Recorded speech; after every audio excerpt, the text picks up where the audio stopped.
Hello students, welcome to High Marks Academy. स्वागत है आपका हमारे चैनल पे। तो आज हम लेकर आ गए हैं आपके लिए एक नया वीडियो जिसमें हम लोग क्लास 10th का एक्सरसाइज 1.2 का फुल कंप्लीट सॉल्यूशन करेंगे। ओके, सो चलिए बिना टाइम वेस्ट किए हुए शुरू करते हैं आज का अपना ये वीडियो। ये जो चैप्टर है ना, ये एक्सरसाइज है, इससे एक 3 मार्क्स का क्वेश्चन सीबीएसई बोर्ड में फिक्स होता है। 3 मार्क्स या कई बार 2 मार्क्स में भी आ जाता है। And that is called proving irrationality. कुछ नंबर्स रहते हैं लाइक √2, √3, √5 या कुछ ऐसे भी नंबर्स होते हैं रेशनल इरेशनल का कॉम्बिनेशन, जैसे 7 + 3 √2, 5 - 2 √3 या 1/2 √2। ऐसे नंबर्स को कैसे इरेशनल प्रूव करते हैं। और ये एक श्योर शॉर्ट क्वेश्चन है जो सीबीएसई बोर्ड में 3 मार्क्स या 2 मार्क्स का हर साल फिक्स होता है। एंड इवन स्टेट बोर्ड्स में भी ये क्वेश्चन जरूर पूछा जाता है। चलिए शुरू करते हैं एक्सरसाइज 1.2 के साथ। ओके, लेते हैं अपना क्वेश्चन नंबर 1। कह रहा prove that √5 is irrational number. Okay, ऐसे आपको मालूम है कि √5 एक √5 एक नॉन परफेक्ट स्क्वायर है। ठीक है, लाइक जैसे √4 होता है, √4 का वैल्यू 2 होता है, √9 का वैल्यू 3 होता है। ये सब रैशनल नंबर्स है, बट ये जो है ना नॉन परफेक्ट स्क्वायर्स, ये इरेशनल नंबर्स होते हैं। क्लास 9th में आपने बेसिक कॉन्सेप्ट में सीखा होगा। और मैंने जो आपको लेक्चर 1 में पढ़ाया था जिसमें रियल नंबर्स का बेसिक कॉन्सेप्ट है, उसमें भी मैंने आपको बता रखा है। अगर आपने वो वीडियो नहीं देखा है तो जरूर जाएं और वो वीडियो देख लें। ओके, √5 को इरेशनल जो प्रूफ करना है वो method proving irrationality by contradiction method कहलाता है। यानी हम लोग इसको कॉन्ट्राडिक्टरी मेथड से प्रूफ करेंगे। तो चलिए शुरू करते हैं।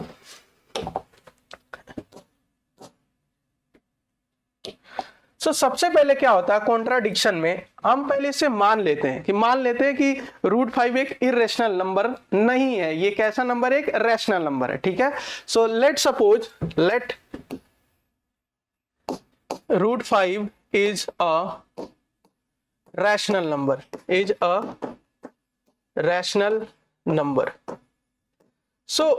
अगर कोई नंबर अगर रैशनल है तो रैशनल नंबर्स को हम p/q के फॉर्म में लिख सकते हैं, जिसमें p एंड q क्या होते हैं? इंटीजर्स। q 0 नहीं होता है and p and q are coprime numbers. ये सबसे इंपॉर्टेंट प्रॉपर्टी है। ठीक है, कभी भी आप इसे रेशनल नंबर लिख रहे हो तो आप इसे p/q के फॉर्म में भी लिख सकते हो, क्योंकि ये एक रैशनल नंबर है। हमने माना है, ये है नहीं, हमने मान लिया है थोड़ी देर के लिए। एंड आपको यहाँ पे एक कंडीशन लिखना होता है, p and q are coprime numbers. p and q are coprime numbers. आप और भी 2-4 बातें लिख सकते हो, जैसे कि p and q are integers, q is not equal to 0, ये बात भी मेंशन कर सकते हो। बट आउट ऑफ दैट ये सबसे ज्यादा इंपॉर्टेंट पॉइंट है कि आपको ये बात जरूर लिखना, p and q are coprime numbers. Okay, अगला स्टेप क्या करते हैं हम? स्क्वायरिंग बोथ साइड करते हैं। या तो q को आप इधर ट्रांसपोज कर लीजिए लेफ्ट में, उसके बाद स्क्वायर कीजिए, या पहले भी स्क्वायर कर सकते हो। तो चलिए हम लोग पहले ट्रांसपोज कर देते हैं। ओके, ये क्या हो जाएगा? √5q equal to p। अब करेंगे स्क्वायरिंग बोथ साइड्स।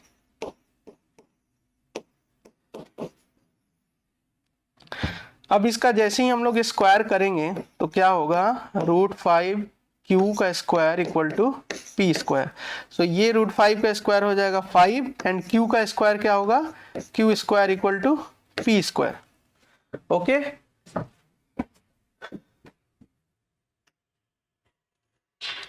डन।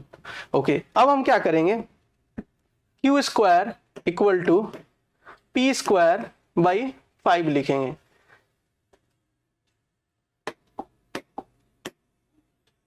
इसे मैं लिख देता हूं यहां, q² इक्वल टू p²/5।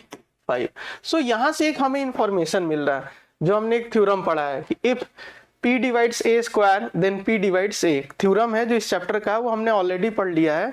उसको हम लोग अप्लाई करेंगे। आप देख सकते हो यहाँ पे कि 5 डिवाइड्स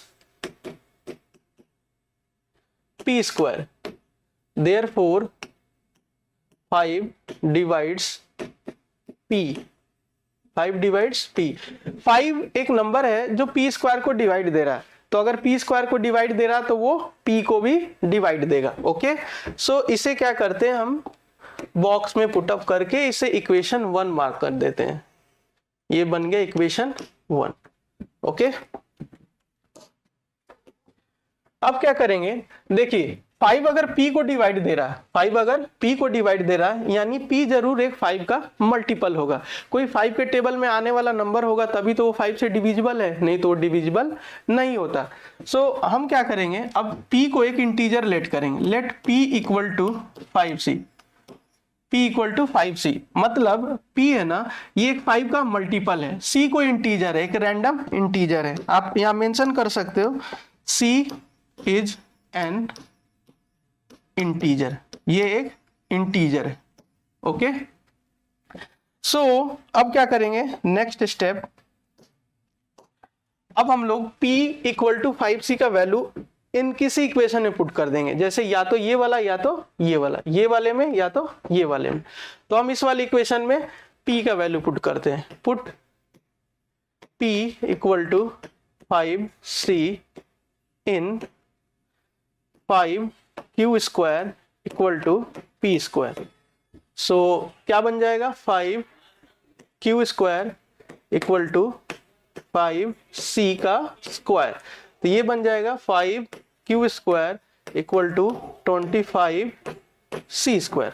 ओके, सो यहां से 5 को वापस ट्रांसपोज करते हैं, q square equal to 25c square by 5। So अब कर देते हैं इसे कैंसल, 5 5 जा 25। सो यहां से एक इक्वेशन मिला q square equal to 5c square. फिर से वैसे ही स्टेटमेंट मिला हमें जैसा पहले मिला था, ये रहा 5q square equal to p square. So यहां से हमने क्या डिडक्शन निकाला था कि 5 डिवाइड्स p स्क्वायर, तो 5 p को भी डिवाइड दे रहा है। सो यहां से हम क्या डिडक्शन निकालेंगे, इस 5 को चाहे तो हम यहां पे ट्रांसपोज कर लेंगे, q square equal to 5 equal to c square. तो यहां से हम एक लॉजिक निकालेंगे कि 5 divides q square, 5 divides q square, therefore 5 divides q।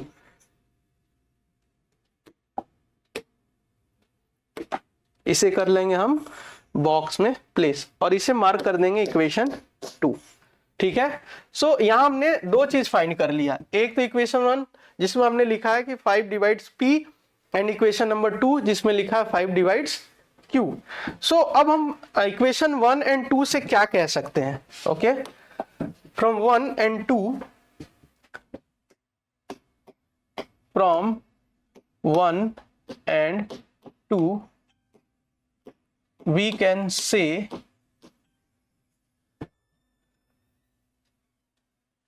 p and q have a common factor 5। तो इसका मतलब p एंड q का एक कॉमन फैक्टर है। कौन सा कॉमन फैक्टर है, 5 है, क्योंकि हमने देखा इक्वेशन 1 एंड 2 में, ये रहा 1 कह रहा 5 डिवाइड्स p यानी 5 p का एक फैक्टर है, एंड 5 डिवाइड्स q यानी 5 q का भी एक फैक्टर है। ठीक है, बट हमने शुरुआत में एजम्पशन लिया था कि p एंड q क्या है, को प्राइम नंबर्स हैं, बट ये तो बात गलत हो गया। यहां तो ये आ गया कि p एंड q है 5 है कॉमन फैक्टर, जबकि पहले हमने एजम्पशन लिया था कि p बाई q के फॉर्म में इसे लिख सकते हैं और p और q को प्राइम नंबर होते हैं। को प्राइम नंबर्स का HCF तो 1 होता है, हाईएस्ट कॉमन फैक्टर, बट यहाँ तो इन दोनों का HCF 1 रहा नहीं, 5 इनका एक कॉमन फैक्टर आ गया। मतलब कि ये कहीं ना कहीं हमने कुछ प्रॉब्लम किया है, और ये प्रॉब्लम है क्या एक्चुअल में, ये है कि जो √5 है ना वो रेशनल है ही नहीं, वो रेशनल है ही नहीं। अगर हमने उसे रेशनल माना है तो वो जानबूझ के माना है, वो इस चलते ये बात सामने आ रही है कि p and q have 5 as a common factor. तो अब हम यहाँ एक स्टेटमेंट लिखेंगे, बट दिस कॉन्ट्राडिक्ट्स और यही कॉन्ट्राडिक्शन है, इसलिए इसको कहते हैं contradictory method. But this contradicts the fact that P and Q are co-prime numbers, है ना। ये कॉन्ट्राडिक्ट कर रहा है क्योंकि हमने माना था को प्राइम, बट यहां तो इनका एक कॉमन फैक्टर आ गया, 1 के अलावा 5 आ गया, ठीक है। तो ये हमारे स्टेटमेंट को कॉन्ट्राडिक्ट कर दिया। और ये कॉन्ट्राडिक्शन क्यों जनरेट हुआ, क्योंकि हमने एक रॉन्ग अजम्पशन लिया है। एंड दिस contradiction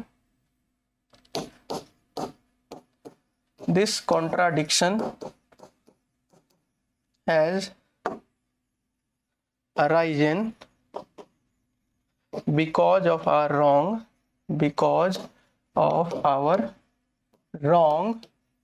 assumption,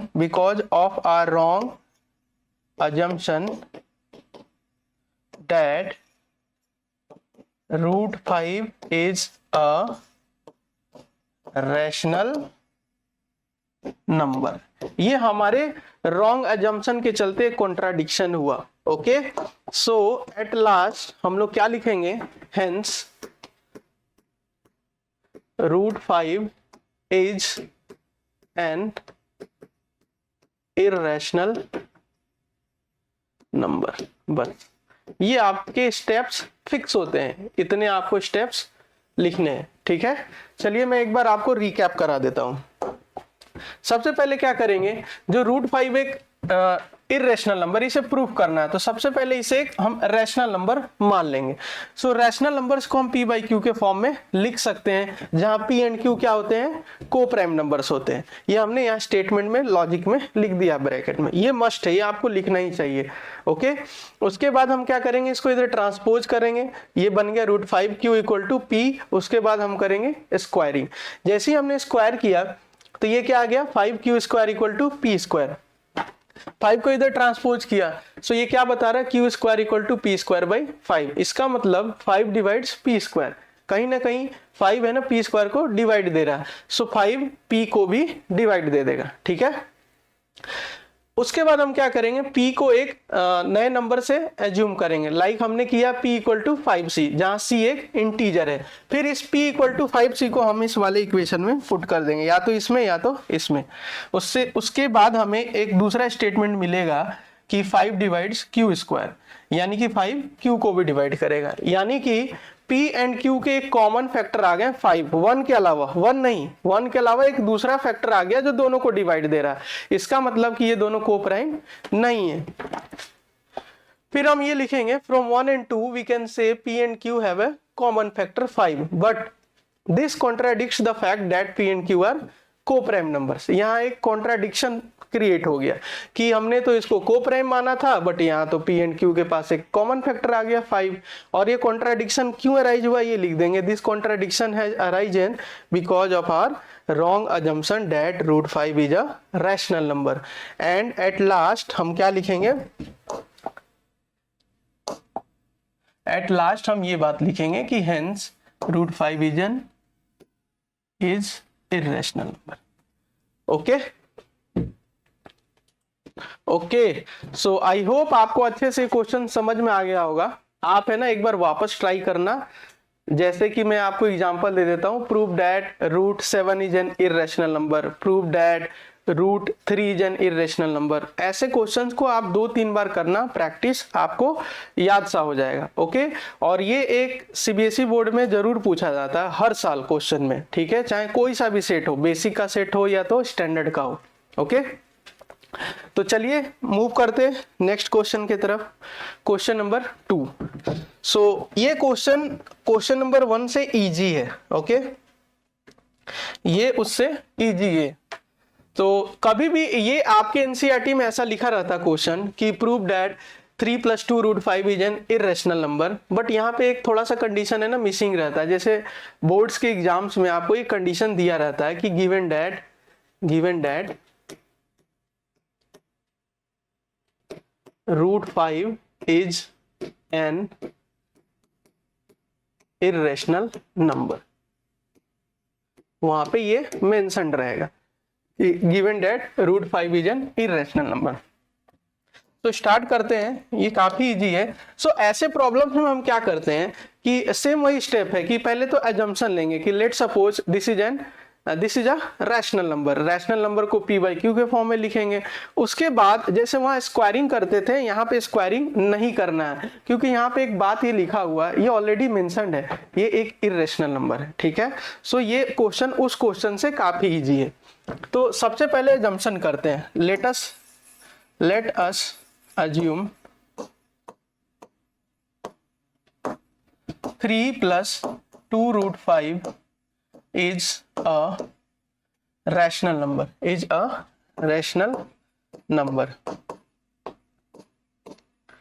अब इसे हमने रैशनल नंबर माना है, तो हम इसे p बाई क्यू के फॉर्म में लिख सकते हैं, p बाई क्यू के फॉर्म में लिख सकते हैं, जहां p एंड q क्या है, P and Q are O primes, P and Q क्या है, O प्राइम्स, ओके। अब हम क्या करेंगे, इसका नेक्स्ट स्टेप, अब इस वाले क्वेश्चन में आपको स्क्वायरिंग नहीं करना है, ठीक है, स्क्वायरिंग बिल्कुल नहीं करना। अब आपको क्या करना है, इसमें एक तरफ रैशनल को और एक तरफ इरेशनल को अरेंज कर लेना। सो रैशनल इरेशनल को राइट लेफ्ट में ट्रांसपोज करके सेपरेट करना। जैसे कि ये 3, अगर 3 को इंडिविजुअली देखें तो ये एक रैशनल नंबर, ये एक इंटीजर है और इंटीजर्स रैशनल नंबर होते हैं। ये 2 भी अगर 2 इंडिविजुअली देखें तो ये भी एक रेशनल नंबर है। तो इन सारे रेशनल नंबर को एक तरफ और जो √5 इरेशनल है उसको एक तरफ कर लेंगे, ठीक है।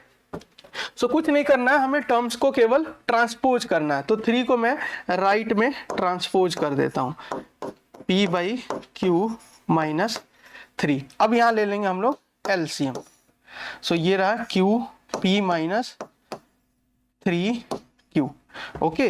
अब ये 2 √5 है ना, इसके बराबर है, 2 को भी राइट में ट्रांसपोज करेंगे। तो यहाँ अपने पास एक कंडीशन बना कि √5 equal to p minus 3q by q, और ये 2 को भी हमने ट्रांसपोज किया ये, ठीक है। तो क्या मिला हमें, p minus 3q by 2q equal to √5। अब जो नेक्स्ट स्टेप है, अब क्या लिखेंगे हम लोग, अब ये बात लिखेंगे, since p and q are integers, p and q are integers, p and q are integers, so p minus 3q by q, p minus 3q by 2q, p minus 3q by 2q is a rational number, is a rational number, is a rational number। मैं आपको एक बार explain कर देता हूं कि ये rational number कैसे हुआ, ओके। देखिए p एक इंटीजर है, p क्या है, एक इंटीजर है, ठीक है। इंटीजर्स आर रेशनल नंबर हम लोग ऑलरेडी पढ़ चुके हैं। ये 3q है, 3 भी एक रेशनल नंबर है, q भी एक रेशनल नंबर है, ठीक है। सो एक रैशनल और एक इरेशनल का कॉम्बिनेशन जो होता है ना, यानी कि एक रैशनल और एक q भी रैशनल है, 3 भी रैशनल है। तो एक रैशनल को रैशनल से जब भी मल्टीप्लाई करते हैं तो रिजल्ट रैशनल ही होता है। और p भी एक इंटीजर है, integers are always rational numbers. तो एक रैशनल में से रैशनल का जो डिफरेंस होता है ना, वो हमेशा एक रैशनल नंबर होता है। और फिर से डिनोमिनेटर में भी देखिए, q एक इंटीजर है, वो एक रैशनल नंबर है, 2 भी एक इंटीजर है, वो एक रैशनल नंबर है। और दो रैशनल का प्रोडक्ट क्या होता है, रैशनल नंबर ही होता है। तो न्यूमरेटर में भी रैशनल है और डिनोमिनेटर में भी रैशनल है। और रैशनल का जो डिवीजन होता है ना, वो रिजल्ट हमेशा रैशनल ही रहता है, ठीक है। इस तरीके से हम कह सकते हैं कि इसका जो राइट हैंड साइड है ना, p minus 3q by 2q, वो एक रैशनल नंबर है, ठीक है। ये बात हमने लिखा है। सो p minus 3q by 2q is a rational number है। अब आप देखो ये रैशनल नंबर है, इक्वल टू लिखा है √5 है, इसका मतलब एक रैशनल ही तो रैशनल के बराबर हो सकता है। सो ये स्टेटमेंट हमें ये बता रहा है कि अगर p minus 3q by 2q एक रैशनल नंबर है तो √5 भी क्या है, √5 भी एक रैशनल नंबर होगा। सो हम इसी बात को यहां पे लिखेंगे।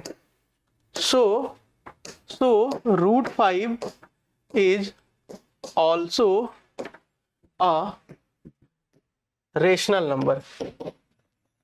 सो रूट 5 भी क्या हो जाएगा, एक रेशनल नंबर है। बट आप देखो ये क्वेश्चन में गिवन रहता है कि रूट 5 भी रेशनल नंबर है, और हमने यहाँ लाके इसे प्रूव कर दिया कि रूट 5 एक रेशनल नंबर है। ये तो कॉन्ट्राडिक्शन हो गया, यही है कॉन्ट्राडिक्टरी मेथड। सो अब हम यहाँ लिखेंगे this contradicts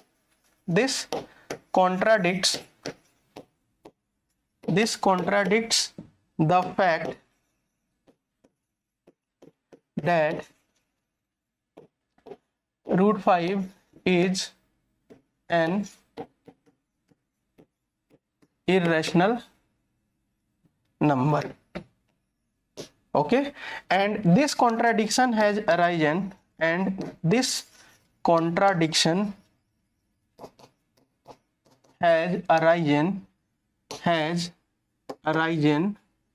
because of our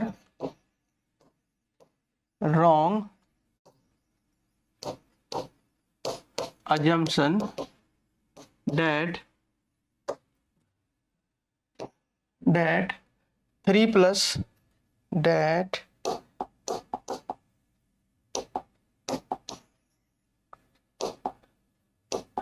wrong assumption that 3 plus 2 root 5 is a rational number. Okay, ये हमारा एक रॉन्ग अजम्पशन था कि एक रैशनल नंबर है, इसके चलते ये कॉन्ट्राडिक्शन आया है।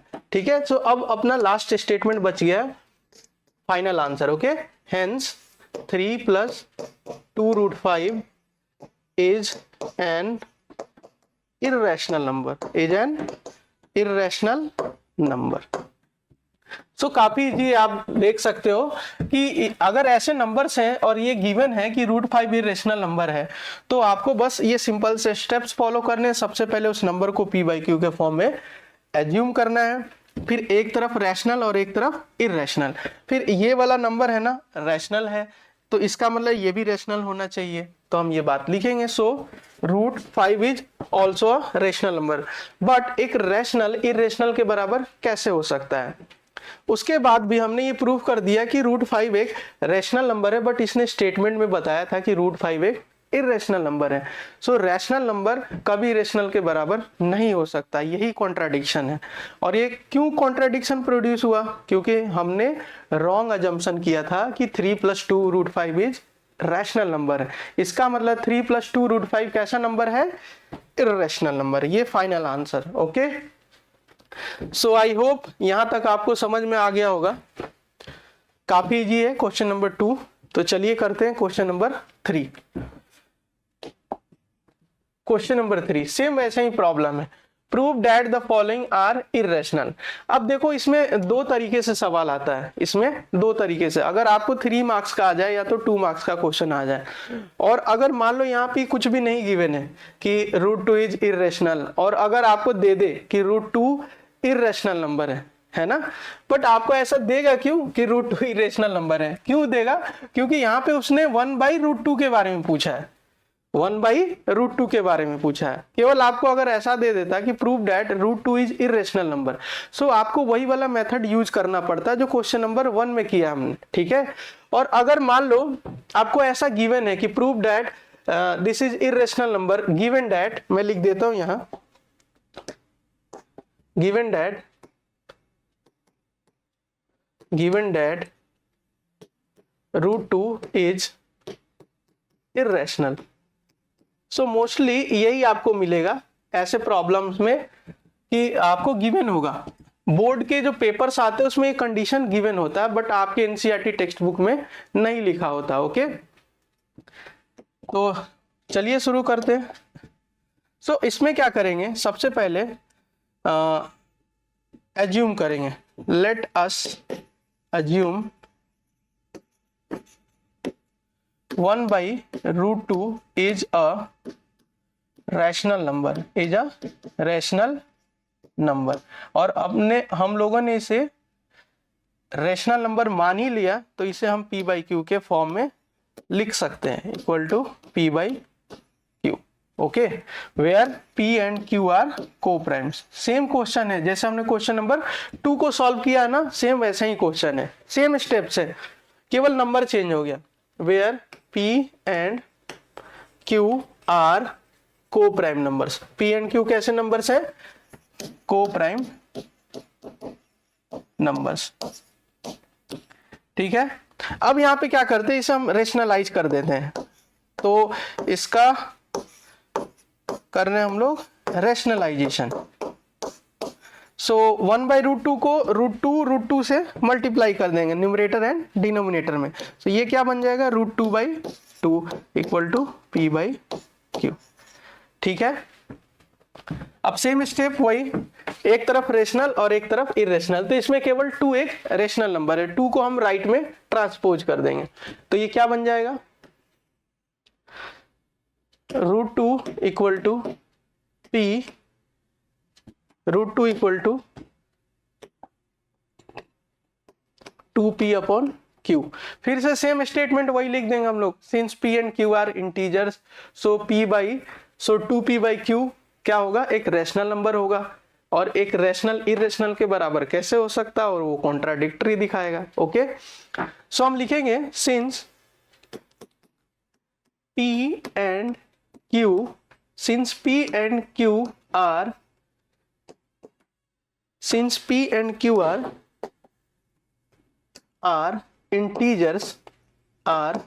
integers, so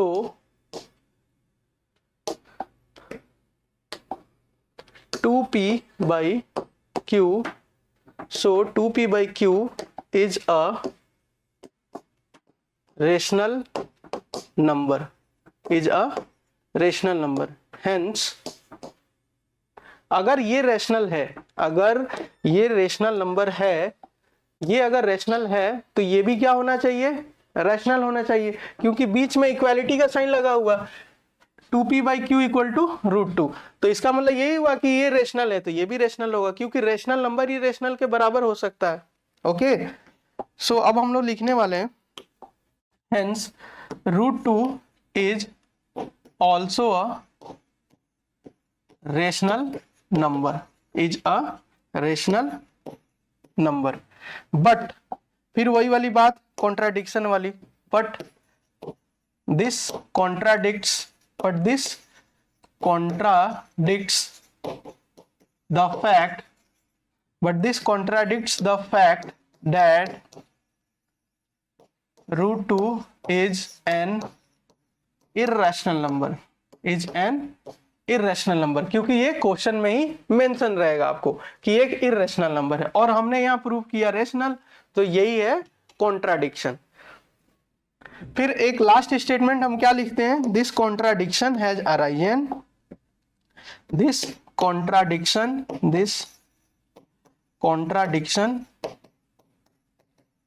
has arisen because of our wrong assumption that 1/√2 is a rational number। ये कॉन्ट्राडिक्शन हमारे रॉन्ग अजम्पशन के चलता है। कौन सा रॉन्ग अजम्पशन, ये वाला कि 1/√2 एक रैशनल नंबर है। हेंस इसका मतलब क्या है, hence 1/√2 is irrational number, hence 1/√2 is an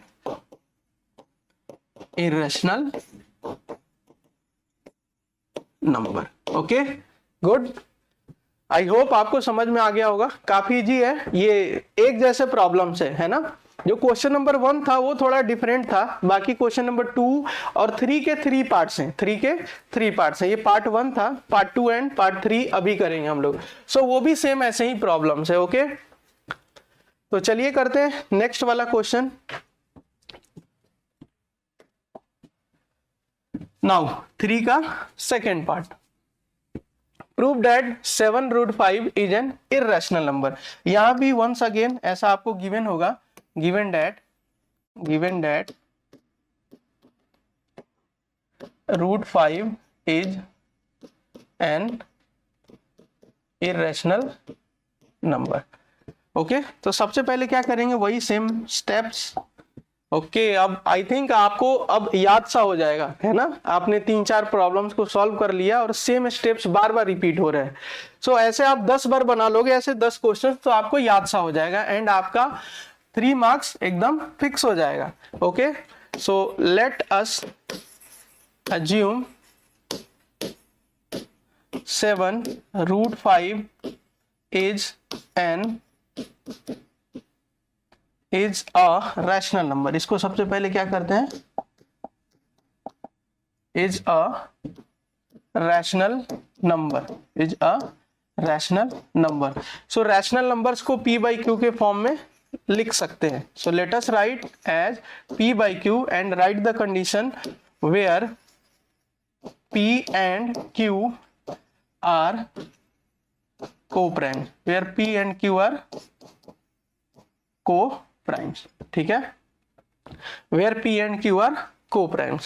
done. फिर क्या करेंगे, 7 को उधर ट्रांसपोज कर देंगे, √5 equal to p by 7q। Okay, same वही स्टेप, ये एक रैशनल नंबर, ये एक इरेशनल नंबर, वही स्टेप्स लिख देते हैं। Since p and q are co-prime, since p and q are integers, क्या लिखेंगे, since p and q are integers, p and q are integers, so p by 7q is a rational number। Hence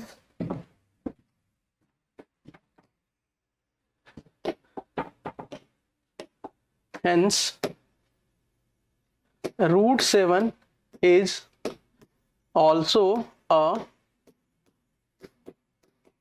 rational number। यानी कि ये अगर rational है तो ये भी क्या हो जाएगा, रेशनल हो जाएगा, क्योंकि रेशनल ही रेशनल के इक्वल हो सकता है। ठीक है ना। सो अब हम लोग लिखेंगे बट दिस, वही वाली बात कॉन्ट्राडिक्शन वाली, but this contradicts the fact that √5 is an irrational number। Okay, और ये कॉन्ट्राडिक्शन क्यों जनरेट हुआ, क्योंकि यहाँ हमने रॉन्ग अजम्पशन लिया कि ये एक रेशनल नंबर है। सो ये वाली बात लिख देते हैं, and this contradiction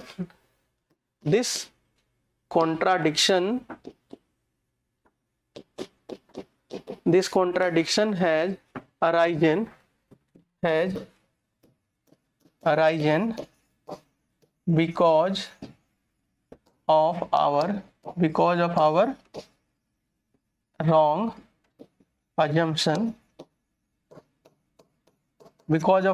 assumption, that 7√5 is a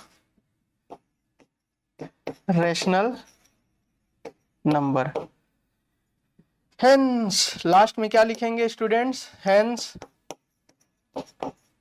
7√5 is an irrational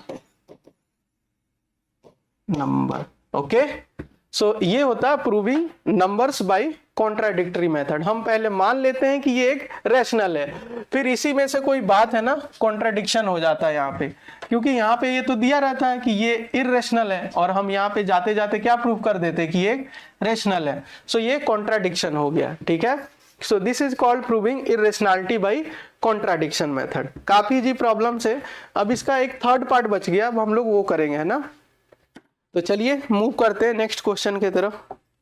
ये रहा, प्रूव दैट। आई होप अब आपको स्टेप्स याद हो गए होंगे, आप लिख सकते हो। सो आप भी ट्राई कीजिए घर पे, है ना। कोई सा भी नंबर आप पिक कर लीजिए, मैं आपके लिए कुछ नंबर्स लिख देता हूं, जैसे कि 6 - 3√2। ओके, 6 - 3√2, 5 - 2√2/3। यहाँ पे गिवन रहेगा, given that √2 is irrational number, √2 is irrational number, and यहाँ भी गिवन रहेगा, given that √2 is irrational number. कुछ और भी जो क्वेश्चन नंबर 1 किए थे उसके जैसा आप कुछ भी नोट कर लो, जैसे √11 को प्रूव करना है, क्वेश्चन नंबर 4 √23 को करना है। अच्छा, अगर कोई ऐसा नंबर आ जाए जैसे कि 32 आ जाए, क्वेश्चन नंबर 32 आ जाए, क्वेश्चन नंबर 5 जैसे ऐसे आ जाए कि prove that √32 is irrational number, आप इसे कैसे करोगे? अब इसके लिए कौन सा, इसको ऐसा वाला करोगे या फिर ऐसे वाले से करोगे? तो ध्यान रखना है कि देखो इसके अंदर जो नंबर्स है ना, ये नंबर कैसे हैं, ये नंबर्स प्राइम नंबर्स है, ये नंबर प्राइम नंबर्स है, ठीक है, ध्यान रखना इसके अंदर प्राइम नंबर्स है, बट यहाँ पे प्राइम नंबर नहीं है। 32 is not a prime number, it's a composite number. तो आप एक काम ये कर सकते हो कि यहाँ पे इसको ऐसे ब्रेक कर सकते हो, 4 × 4 × 2, और ये 4 पेयर में तो ये क्या आ गया 4√2, यानी कि √32 को आप 4√2 लिख सकते हो। तो अब ये डिपेंड करता है कितने मार्क्स का क्वेश्चन है और इसमें क्या कंडीशन गिवन है। अगर ऐसा देता है तो भी इजी है, क्योंकि हमें मालूम है √2 इरेशनल नंबर है, ये वाला मेथड यूज कर सकते हैं जैसे क्वेश्चन नंबर इसमें करते हैं, है ना। और अगर मान लो आपको ऐसे प्राइम नंबर्स का दे दे कि √11, √23, √19, तो आपको क्वेश्चन नंबर 1 के जैसा करना पड़ेगा पूरा लंबा स्टेप्स। ओके, सो ध्यान रखना आपको इन बातों का। इसके अलावा भी कुछ इंपॉर्टेंट क्वेश्चंस हैं इस चैप्टर में, जैसे कि अदर बुक्स में दिया रहता है, हम लोग उसे भी सॉल्व करेंगे। जैसे कि आपको ऐसा एक क्वेश्चन आता है कि प्रूव दैट, आपके एग्जाम्पलर में भी ये प्रॉब्लम दिया, prove that √p + √q are irrational numbers, इसे भी इरेशनल प्रूव करना है। और यहाँ पे क्या गिवन रहता है, given that p and q are prime numbers, p and q are prime numbers, p and q are prime numbers. Okay, ऐसे ही एक और भी क्वेश्चन रहता है जिसमें कि कुछ प्राइम नंबर्स लिखे रहेंगे ऐसे, prove that √5 + √3 is an irrational number. Okay, इसे बोलेगा, इसे प्रूव कीजिए कि ये इरेशनल नंबर है, एंड आपको इसमें लिख देगा 5 and 3 आर प्राइम नंबर्स, नहीं है तो भी आपको मालूम है कि ये प्राइम नंबर्स हैं, ठीक है। सो इनका थोड़ा स्टेप अलग होता है ऐसे क्वेश्चंस का, वो एक हम नए वीडियो में करेंगे अलग से। ओके, आज हम लोग बस एनसीईआरटी का सॉल्यूशन करेंगे, एक्सरसाइज 1.2 का। तो चलिए अब आखिरी सवाल लेते हैं, ये same, prove that the following are irrational, इसका पार्ट 3 है ना, क्वेश्चन नंबर 3 का पार्ट 3, 6 + √2 इज इरेशनल। और यहाँ पे कंडीशन रहेगा given that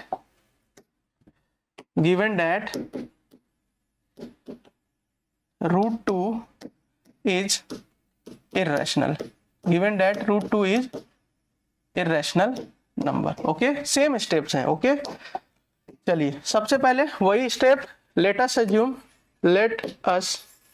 assume 6 + √2 is a rational number. और इसे अगर हमने रेशनल नंबर एज्यूम किया है तो हम इसे p/q के फॉर्म में लिख सकते हैं। तो सबसे पहले हम इसे p/q के फॉर्म में लिखते हैं। चलिए 6 + √2 = p/q। Okay, and p and q क्या होते हैं students, p and q are coprimes, p and q are coprimes. Coprime number क्या होते हैं आपको मालूम होगा, याद होगा, याद करो, आपको लेक्चर 1 में मैंने सिखाया था। को-प्राइम नंबर्स वो नंबर्स होते हैं जिनका HCF 1 होता है। अच्छा, को-प्राइम नंबर में हम प्राइम नंबर की भी बातें कर सकते हैं और कंपोजिट नंबर की भी बातें कर सकते हैं, या तो प्राइम या कंपोजिट की भी बात कर सकते हैं। जैसे 8 और 9 दोनों कंपोजिट नंबर हैं, बट जब हम 8 और 9 को साथ में बात करेंगे ना तो वो को-प्राइम नंबर्स है, क्योंकि उनका HCF 1 है, हाईएस्ट कॉमन फैक्टर 1 है। ठीक उसी तरीके से ये p and q को-प्राइम है, इसका highest common factor HCF, highest common factor HCF 1 होगा, यानी p और q सिर्फ 1 से डिवाइड होंगे और किसी से नहीं होंगे। चलिए नेक्स्ट स्टेप, रेशनल इरेशनल को एक साइड, तो हम इसको ऐसे कर लेते हैं, √2 = p/q - 6। अब क्या करेंगे, अब लेंगे एलसीएम, सो एलसीएम आएगा q और ये हो गया p - 6q। ठीक है, अब हम लिख देंगे स्टेप्स। ओके, अब लिखेंगे हम लोग steps.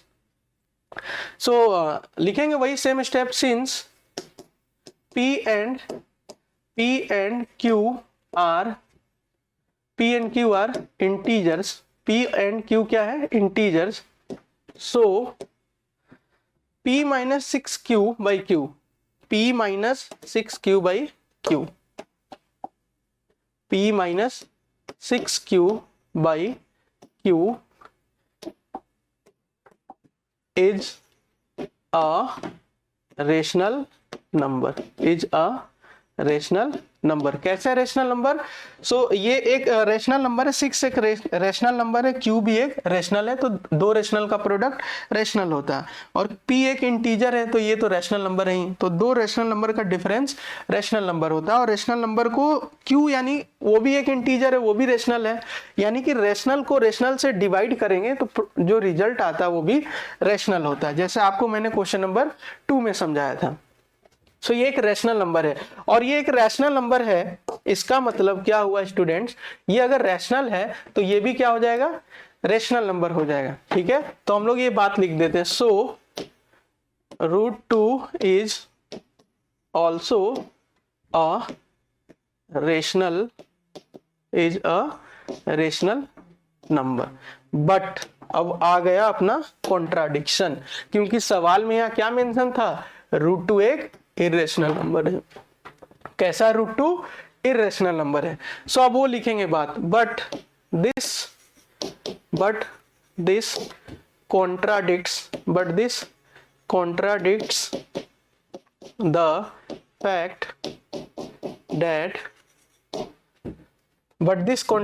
the fact that √2 is an irrational number.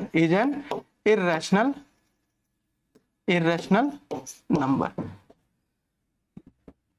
And this contradiction, ये कॉन्ट्राडिक्शन क्यों अराइज हुआ? क्योंकि हमने यहाँ पे रॉन्ग अजम्पशन किया है कि ये 6 प्लस √2 एक रेशनल नंबर है. And this contradiction has arisen because of our wrong assumption that 6 plus √2 is a rational number. Hence at last हम क्या लिखते हैं? Hence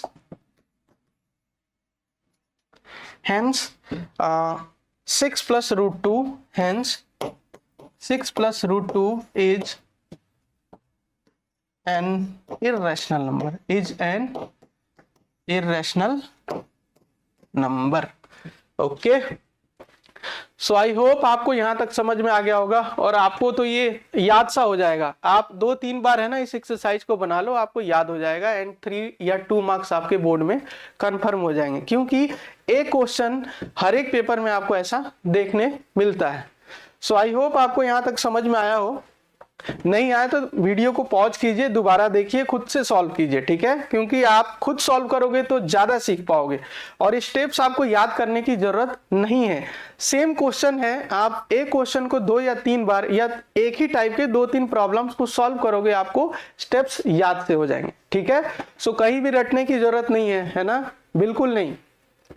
आप ज्यादा से ज्यादा प्रैक्टिस करें और आपको ये प्रॉब्लम्स याद से हो जाएंगे. ठीक है, so at last thank you so much for watching this video. And इसके बाद मैं आपके लिए एक और वीडियो लेकर आऊंगा जिसमें कुछ और एक्स्ट्रा क्वेश्चंस हम लोग सॉल्व करेंगे. जैसे मैंने आपको बताया था कि √p ऐसे √p प्लस √q को कैसे इरेशनल प्रूफ करते हैं. ठीक है, √2 प्लस √3 को कैसे इरेशनल प्रूफ करते हैं. तो ऐसे वाले क्वेश्चंस के लिए मैं आपके लिए एक नया वीडियो बनाऊंगा. Okay, thank you so much.